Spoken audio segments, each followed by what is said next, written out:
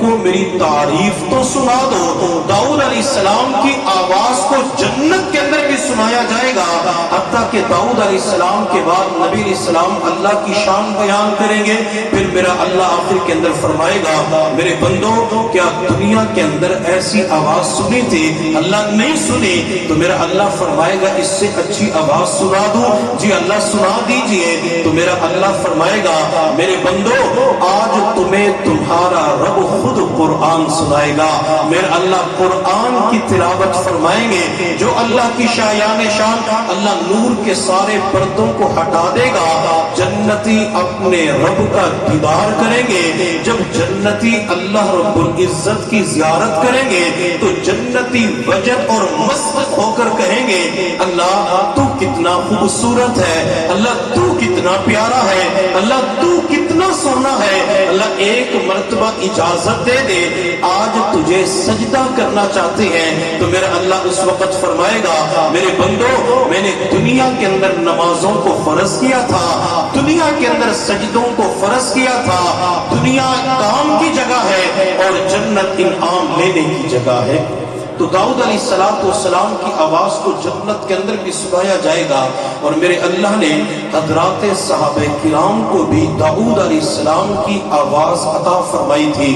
میرے محبوب صلی اللہ علیہ وسلم مدینہ کی گلیوں سے گزر رہے تھے، حضرت ابو موسیٰ اشعری رضی اللہ تعالی عنہ کے گھر کے قریب سے گزرے۔ وہ اپنے گھر کے اندر رات کے اندھیرے میں نوافل میں قرآن کی تلاوت کر رہے تھے۔ میرے محبوب صلی اللہ علیہ وسلم کافی دیر تک ابو موسیٰ اشعری کی تلاوت کو سماعت کرتے رہے۔ جب ابو موسیٰ اشعری نے اپنی تلاوت کو موقوف کر دیا، میرے محبوب صلی اللہ علیہ وسلم اپنے حجرے میں تشریف لے گئے۔ اگلے دن فجر کی نماز کے بعد میرے محبوب صلی اللہ علیہ وسلم نے ابو موسیٰ اشعری کو فرمایا ابو موسیٰ اشعری اللہ رب العزت نے تجھے داؤد علیہ السلام کی آواز میں سے ایک حصہ عطا فرمایا ہے۔ حضرت ابو موسیٰ اشعری نے عرض کیا اللہ کے نبی کیا آپ نے میری تلاوت اور آواز کو سنا ہے؟ تو میرے محبوب نے فرمایا ابو موسیٰ میں رات کے وقت تیرا قرآن سنتا رہا۔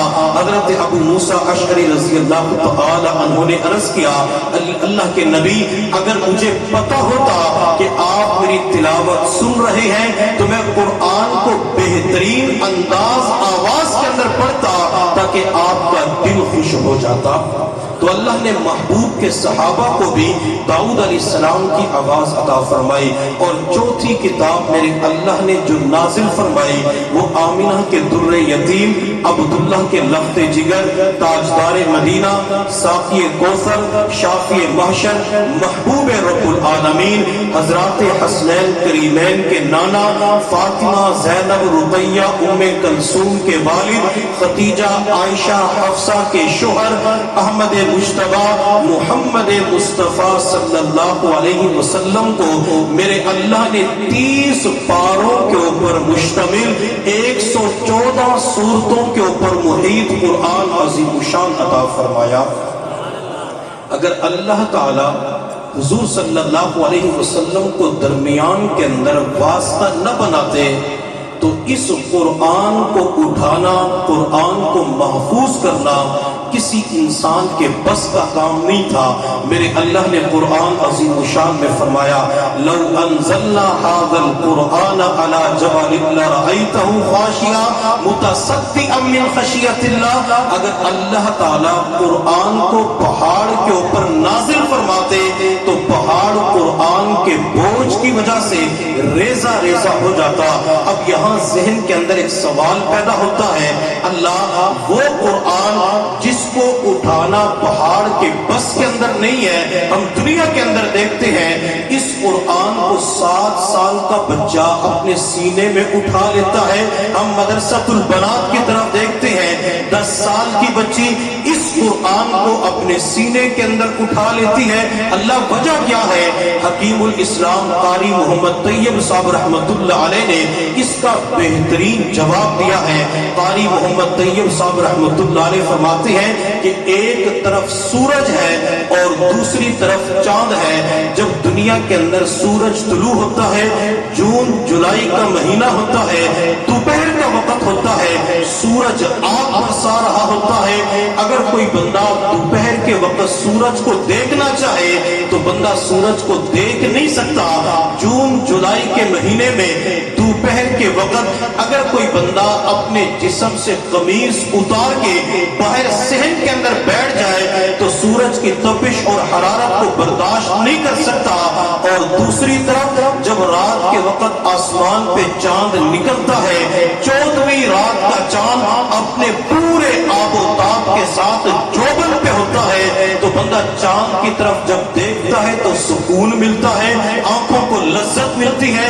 اگر بندہ رات کے وقت جسم سے قمیض اتار کے چاند کی چاندنی کے اندر بیٹھ جائے تو بندے کے جسم کو راحت ملتی ہے۔ اب سورج نکلتا ہے تو کوئی دیکھ نہیں سکتا، لیکن جب سورج کی جلالی روشنی چاند کے جمال سے ہو کے آتی ہے تو ہر بندہ چاند کو دیکھ لیتا ہے۔ اسی طرح میرے اللہ کا قرآن عظیم الشان یہ جلالی کلام ہے اور نبی علیہ الصلوۃ والسلام کا مبارک سینہ یہ جمالی سینہ ہے۔ جب اللہ کا جلالی کلام پیغمبر کے جمالی سینے سے ہو کے آتا ہے تو اس قرآن کو 8 سال کا بچہ سینے کے اندر محفوظ کر لیتا ہے۔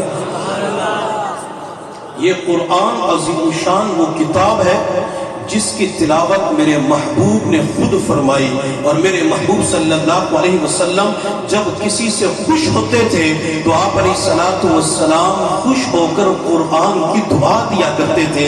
حضرت عبداللہ بن عباس رضی اللہ تعالیٰ عنہ یہ نبی علیہ الصلوۃ والسلام کے چچا عباس کے بیٹے ہیں۔ حضرت عباس رضی اللہ تعالیٰ عنہ کا قد مبارک اونچا اور لمبا تھا۔ حضرت عباس جب گھوڑے کے اوپر بیٹھتے تھے تو ان کے پاؤں زمین کے ساتھ لگ رہے ہوتے تھے۔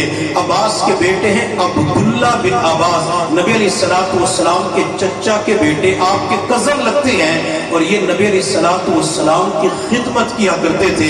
ایک مرتبہ میرے محبوب قضائے حاجت کے لیے تشریف لے گئے تو عبداللہ ابن عباس چھوٹے بچے تھے، انہوں نے پانی کا لوٹا بھر کر نبی علیہ الصلوۃ والسلام کے واپسی والے راستے میں قریب کے اندر رکھ دیا۔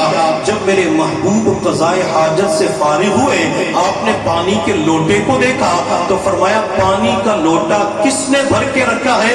حضرت عبداللہ بن عباس نے جواب دیا اللہ کے نبی میں نے رکھا ہے۔ میرے محبوب صلی اللہ علیہ وسلم بچے عبداللہ کی خدمت سے اتنا خوش ہوئے، میرے محبوب نے دعا دی اللہم علمہ الکتاب، اے اللہ اس بچے کو کتاب کا علم عطا فرما، اللہ اس بچے کو قرآن کے اسرار و رموز عطا فرما، اللہ اس بچے کو قرآن کے معارف عطا فرما۔ میرے پیغمبر کی مبارک زبان سے دعا نکلتی ہے، اللہ عرشوں کے اوپر قبول کرتی ہے، اور تمام صحابہ کے اندر اللہ تعالیٰ عبداللہ بن عباس کو امام المفسرین بنا دیتی ہے۔ اور جب میں یہی دعا کاتب وحی سیدنا حضرت امیر معاویہ رضی اللہ تعالی عنہ کی طرف دیکھتا ہوں تو مجھے پیغمبر کی زبان سے نکلنے والی یہی دعا معاویہ کے حق کے اندر نظر آتی ہے۔ میرے محبوب صلی اللہ علیہ وسلم نے فرمایا اے اللہ معاویہ کو کتاب کا علم عطا فرما، اللہ معاویہ کو کہ قرآن عظیم الشان کے اسرار و رموز عطا فرما۔ پیغمبر کی زبان سے دعا نکلتی ہے اور معاویہ کے حق میں قبول ہو جاتی ہے۔ مجھے یہاں پہ اور واقعہ یاد آیا، حضرت معاویہ رضی اللہ تعالیٰ عنہ وہ مرد قلندر، وہ شخصیت ہے جو پیغمبر کی چیزوں سے برکت حاصل کیا کرتے تھے۔ ایک مرتبہ میرے محبوب صلی اللہ علیہ وسلم نے فرمایا معاویہ میرے سر کا حلق کرو، میرے سر کے بال کاٹو، تو معاویہ نے پیغمبر کے سر مبارک کا حلق کیا اور سارے بالوں کو اپنے پاس جمع کر لیا۔ میرے پیغمبر نے اپنے ناخن تراشے تو معاویہ نے وہ ناخن بھی جمع کر لیے۔ تو کسی نے معاویہ سے پوچھا معاویہ ان بالوں کا کیا کرو گے، ناخنوں کا کیا کرو گے؟ سیدنا حضرت امیر معاویہ رضی اللہ تعالی عنہ نے جواب دیا کہ ان برکتوں والی چیزوں کو گھر لے جاؤں گا، روزانہ ان کی زیارت کروں گا اور گھر والوں کو وصیت کر کے جاؤں گا کہ جب میں دنیا سے چلا جاؤں تو آخری وقت کے اندر غسل دینے کے بعد میری آنکھوں کے اوپر، میرے لبوں کے اوپر پیغمبر کے مبارک بال رکھ دینا اور میرے سینے کے اوپر پیغمبر کے مبارک ناخن رکھ دینا۔ مجھے اللہ کی ذات سے قوی امید ہے اللہ پیغمبر کے مبارک ناخن اور بالوں کی برکت سے معاویہ کی مغفرت فرما دیں گے۔ ایک صحابی رضی اللہ تعالیٰ عنہ میرے پیغمبر کے پاس موجود تھے۔ میرے محبوب نے فرمایا فلاں بندے نے گستاخی کی ہے کوئی تم میں سے ایسا بندہ جو جائے اور اس کو ختم کر دے؟ صحابی رضی اللہ تعالیٰ عنہ اٹھے اور گستاخ کا کام تمام کر دیا۔ نبی علیہ السلام کی خدمت میں حاضر ہوئے اور عرض کہ اللہ کے نبی میں نے اس کو ختم کر دیا۔ محبوب نے فرمایا مانگ، کیا مانگتا ہے؟ جو مانگے گا تجھے عطا کروں گا۔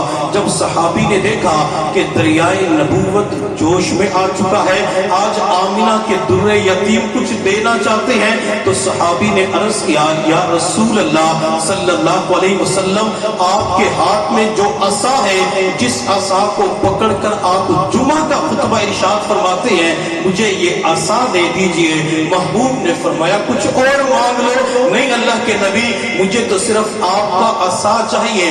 محبوب نے اپنا عصا اس صحابی کو دے دیا۔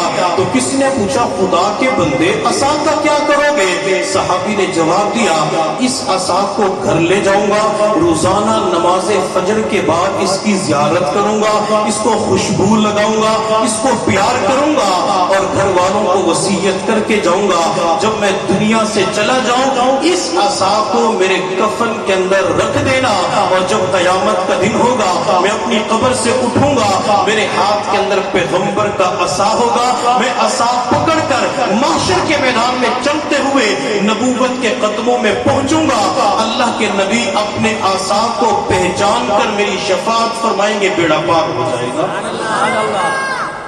تو صحابہ پیغمبر کی چیزوں سے فائدہ اور برکت لیا کرتے تھے۔ تو بات میں کر رہا تھا کہ اللہ کے نبی نے معاویہ کو دعا دی اللہ معاویہ کو کتاب کا علم عطا فرما، قرآن کے معارف عطا فرما۔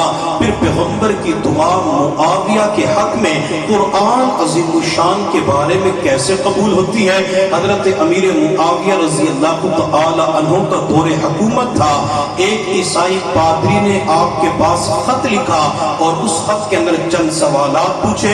جب حضرت معاویہ رضی اللہ تعالی عنہ کے پاس خط آیا تو آپ نے ایک شخص سے فرمایا کہ خط کھول کے پڑھ کے سناؤ۔ اس شخص نے خط کو کھولا اور پڑھنا شروع کر دیا کہ امیر معاویہ اس کے اندر پہلا سوال یہ لکھا ہوا ہے وہ کون سی چیز ہے جو جنت سے آئی ہے اور اب تک دنیا کے اندر موجود ہے؟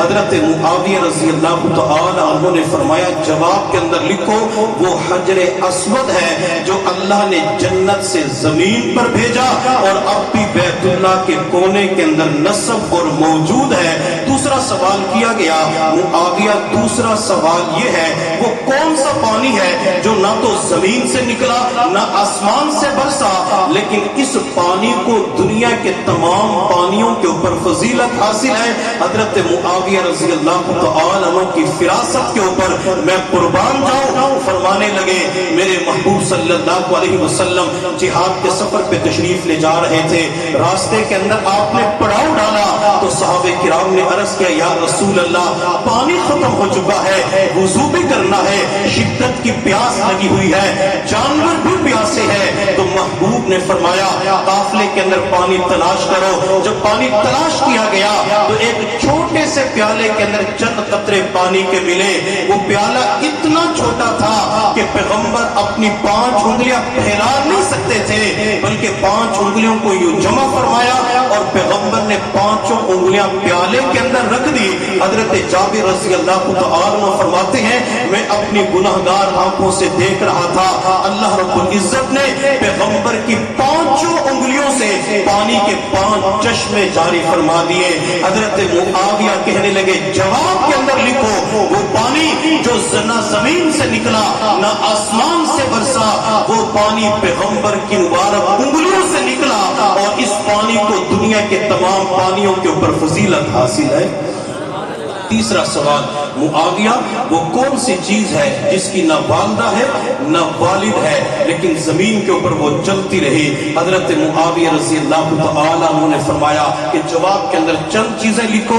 ایک تو حضرت آدم علیہ السلام ہے جن کی نہ والدہ ہے نہ والد ہے، دوسرا اما حوا علیہ السلام ہے جن کا نہ والد ہے نہ والدہ ہے، اور تیسرا حضرت موسیٰ علیہ السلام کا عصا ہے جو زمین کے اوپر چلتا رہا۔ جب اللہ رب العزت نے فرمایا موسیٰ آپ کے ہاتھ کے اندر کیا ہے؟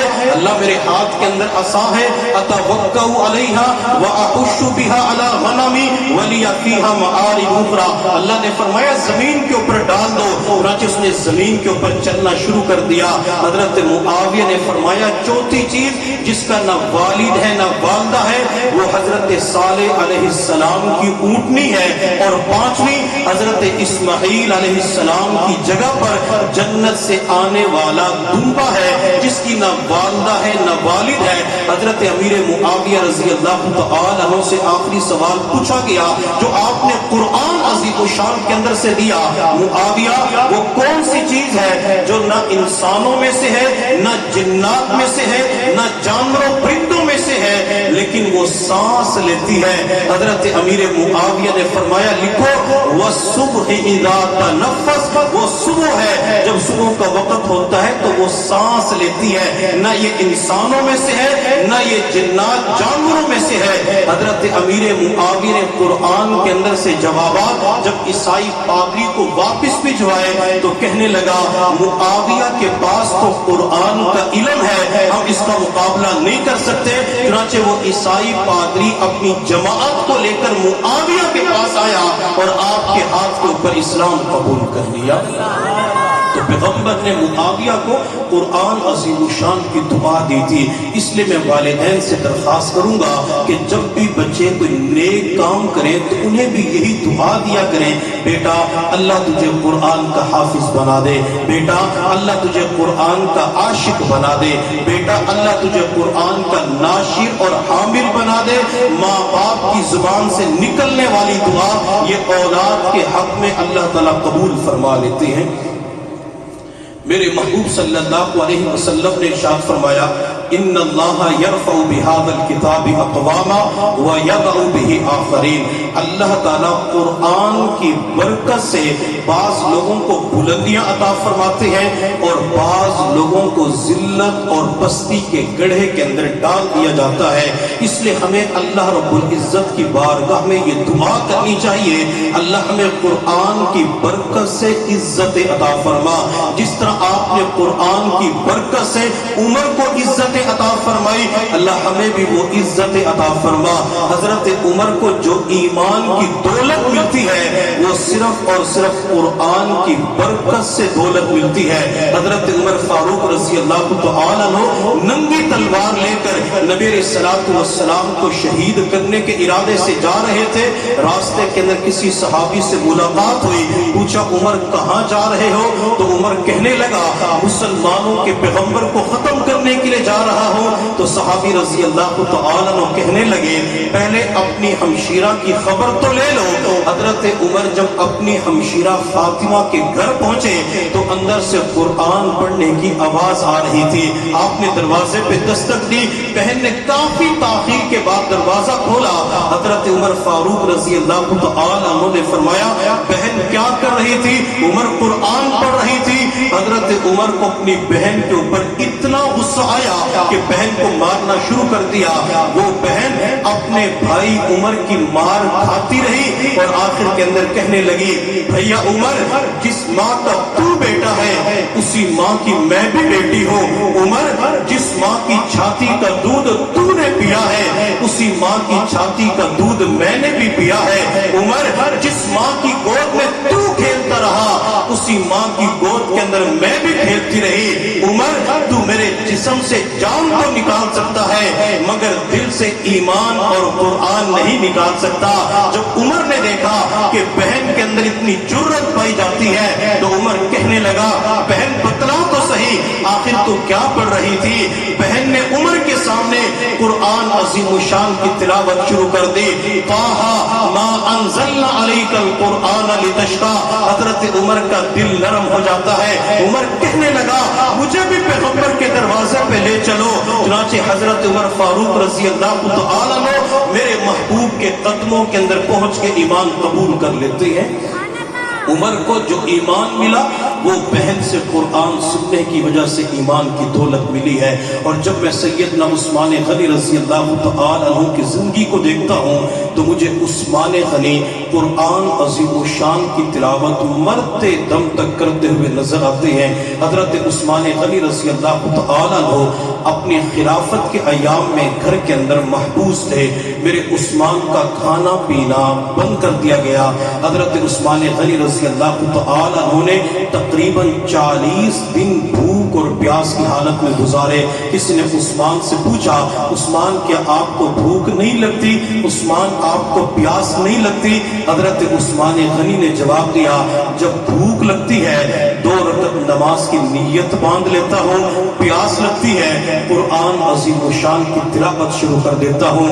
حضرت عثمان غنی رضی اللہ تعالی عنہ اپنے گھر کے اندر محبوس تھے، 40واں دن تھا۔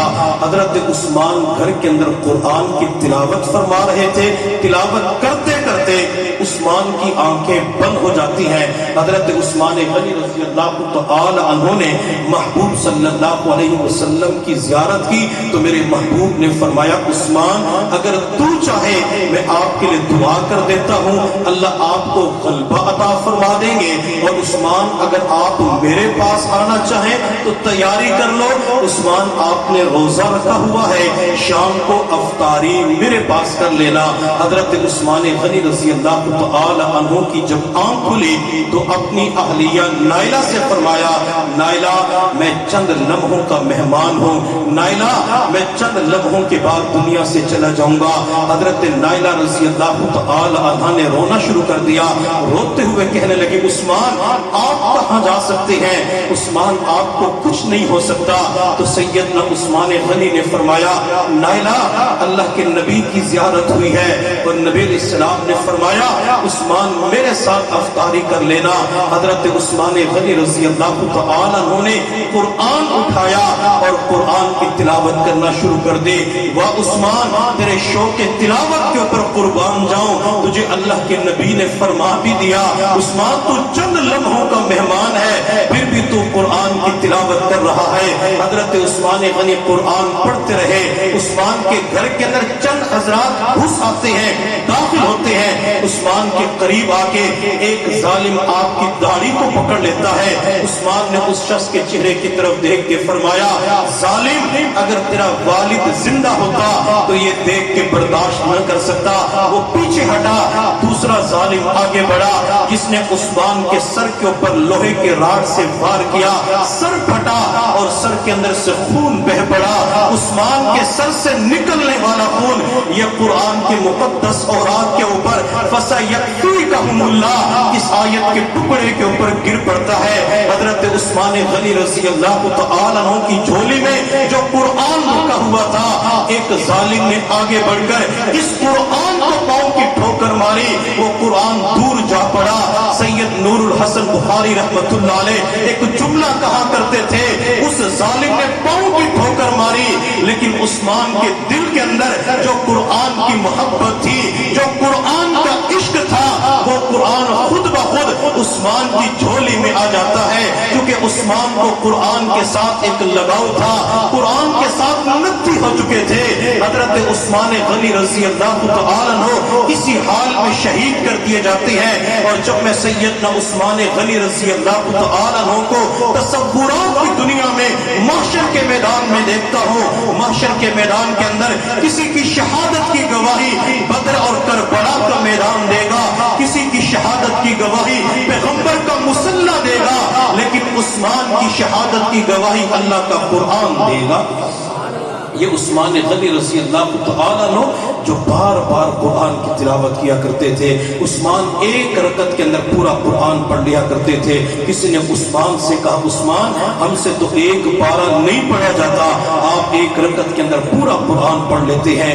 سیدنا عثمان غنی نے فرمایا لو صحت قلوبکم لما شبعت من تلاوت القرآن. لوگوں اگر تمہارے دل صحیح ہو جائے یہ قرآن کی تلاوت سے کبھی سیر نہ ہو. اگر کسی بندے کا قرآن پڑھنے کو جی نہ چاہے, قرآن پڑھنے کو دل نہ کرے, کئی مہینے گزر جاتے ہیں لیکن قرآن کھولنے کی توفیق نہیں ملتی, وہ بندہ اپنے آپ کو مخاطب کر کے کہے کہ میرے دل کے اوپر گناہوں کی میل آ چکی ہے, گناہوں کا زنگ آ چکا ہے, جس کی وجہ سے مجھے قرآن کھولنے اور پڑھنے کی توفیق نہیں ملتی.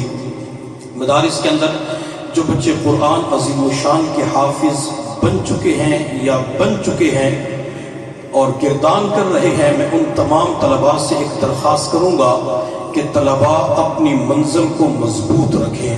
بعض مرتبہ طلباء 5ویں کلاس کے بعد مدرسے کے اندر داخلہ لیتے ہیں, 2-2.5 سال کے اندر حفظ کرنے کے بعد سکول کالج کی لائن کی طرف چلے جاتے ہیں, اور جب سکول کالج کے اندر پڑھنا شروع کرتے ہیں تو قرآن کھول کے نہیں دیکھتے, نہ تراویح کے اندر قرآن سناتے ہیں, نہ روزانہ اپنے استاد کے پاس آتے ہیں, نہ مدرسے کے ساتھ مستقل رابطے کے اندر رہتے ہیں, حتیٰ کہ پہلے وہ چند صورتیں بھلاتے ہیں پھر اس کے بعد پارہ بھلا دیتے ہیں, حتیٰ کہ ایک وقت ایسا بھی آتا ہے کہ پورا قرآن بھلا دیتے ہیں. اگر کوئی بچہ قرآن بھول جاتا ہے تو آج کے دور میں بعض مرتبہ اسے گناہ نہیں سمجھا جاتا, حالانکہ قرآن کا بھول جانا, قرآن کا بھلا دینا یہ گناہ کبیرہ ہے. قاری رحیم بخش پانی پتی رحمت اللہ علیہ کے شاگرد فرمایا کرتے تھے اگر کوئی حافظ قرآن تراویح کے اندر قرآن نہ سنا سکے تو یہ بھی قرآن کا بھول جانا ہے. اور اسی طرح یہ بھی فرمایا کرتے تھے اگر کوئی تراویح کے اندر قرآن سناتے ہوئے اتنی غلطیاں کرتا ہے کہ مقتدی حضرات یہ کہنا شروع کر دیتے ہیں کہ اس بچے کو تو قرآن نہیں آتا, یہ قرآن بھول چکا ہے, یہ بھی قرآن کا بھول جانا ہوتا ہے. حضرت سعید بن زید رضی اللہ تعالیٰ عنہ فرماتے ہیں حضور صلی اللہ علیہ وسلم نے ارشاد فرمایا جو قرآن حفظ کرنے کے بعد بھلا دیتا ہے یہ قیامت کے دن اللہ تعالیٰ سے اس حال میں ملاقات کرے گا کہ کوڑی کے مرض کے اندر مبتلا ہوگا. اب کوڑ کا مرض کیا ہوتا ہے؟ جس انسان کو یہ بیماری لگ جاتی ہے اس کا جسم کا گوشت گرنا شروع ہو جاتا ہے, گویا کہ اس بندے کے جسم کے اعضاء صحیح سلامت نہیں ہوں گے. اور میرے اللہ نے قرآن عظیم الشان کے اندر جو قرآن کو بھلا دیتے ہیں ان کی 2 سزائیں بیان فرمائی ہے. وَمَنْ أَعْرَضَ عَنْ ذِكْرِي فَإِنَّ لَهُ مَعِيشَةً ضَنْكًا. مفسرین فرماتے ہیں کہ جو قرآن یاد کرنے کے بعد بھلا دیتا ہے تو اللہ اس کو رزق کی تنگیوں کے اندر مبتلا کر دیتے ہیں. اور دوسری سزا وَنَحْشُرُهُ يَوْمَ الْقِيَامَةِ أَعْمَى. اللہ فرماتے ہیں جو حافظ قرآن یاد کرنے کے بعد بھلا دے گا میں اسے قیامت کے دن اندھا کر کے کھڑا کروں گا. اور جب کسی کو اندھا کھڑا کیا جائے گا اس وقت وہ کہے گا ربی لما حشرتنی اعمی وقد كنت بصیرا. اللہ میں تو دنیا کے اندر دیکھنے والا تھا, اللہ مجھے اندھا کھڑا کیوں کیا گیا؟ میرا اللہ اس وقت فرمائے گا تو نے میری آیات کو بھلا دیا, میں نے آج کے دن تجھے بھلا دیا. یہاں پہ ایک نقطے کی بات سمجھ لیں, میرا اللہ پورے قرآن کی بات نہیں کرے گا, اللہ ایک پارے کی بات نہیں کرے گا, اللہ چند آیات کی بات کریں گے کہ تو نے میری آیات کو بھلایا, میری آیات کو بھلانے کی وجہ سے میں نے آج تجھے اندھا کر کے کھڑا کیا ہے. اور حضرت عبداللہ بن مبارک رحمت اللہ علیہ فرمایا کرتے تھے اگر کوئی بندہ قرآن عظیم الشان بھول جاتا ہے تو یہ نہ کہے کہ میں قرآن بھول گیا, بلکہ یوں کہے قرآن بھلا دیا گیا. یہ قرآن کیوں بھلا دیا جاتا ہے؟ حضرت عبداللہ بن مسعود رضی اللہ تعالیٰ عنہ فرماتے ہیں گناہوں کی نحوست کی وجہ سے قرآن بھلا دیا جاتا ہے. جب کوئی حافظ قرآن